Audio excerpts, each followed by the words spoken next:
Bu mani chegarasiligimni aniqlagan eng og'ir haftalik 100 km 6 kunda. Okey, tanani qizdirib olish uchun rastashlik qilamiz. 10 minut skakalkada uyg'onib olish uchun. Elektrolit tanadagi tuz qochmasligi uchun. Ertalab soat 6:30. Videoni oxirigacha ko'ring, ko'p narsani o'rganib olasiz. Nima qilishdan qat'iy nazar hammasi meni kontrolimda. Uyqu, tana holati, puls, sportga tayyorgarligim, apelsinli zavtrak, apelsinli suv. Birinchi kun 15 km quloqda Goggins podkasti. 15 km 1 kilogramm ham tushmadi. Latte kofe tiklanib olish uchun. Ikkinchi kun apelsinli zavtrak, apelsinli suv. Elektrolit. Biz bilan bu 100 km Adidas krossovkasi o'tadi. 9-km 48 minut va gel menga uglevod beradi. Har kuni bittadan gel. 15 km 1 soat 21 minutda. 11 km tezlikda uzluksiz yugurish. Bundan keyin baquvvat ovqat, kofe va jonli efirga chiqish. Efirda eng yemagan savol berishdi. O'zi yugurasizmi yoki syomka qilasizmi? 3-kun apelsinli zavtrak, apelsinli suv. Elektrolit, kofe tayyorgarlik va dayhartda 21 km. Yana gel. Tanam nagruzkadan qaltirab qolmasligi uchun. Organizmga bu narsalar kerak. Shu 3-kunda ko'p yugurganimga sal afsuslanaman. Oyog'ida og'riq boshlandi. 4-kun apelsinli zavtrak, apelsinli suv. Elektrolit, rastashka. Quloqda David Goggins odamzodda yashashga bo'lgan xohish yo'qligi haqida gapiryapti. Yangi hayotni o'zi uzoqlashtiradi. Chegarani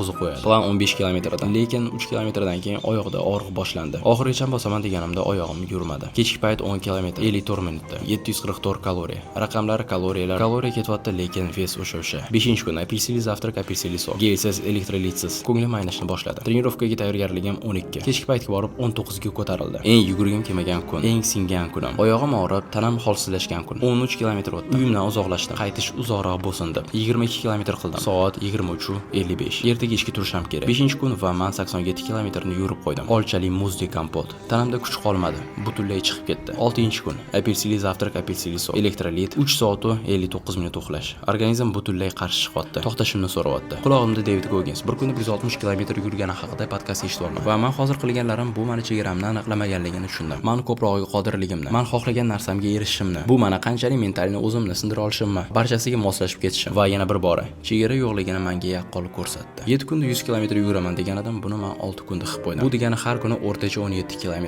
dan. 7-kun kino va dam va tinib 8 soatlik uxlash.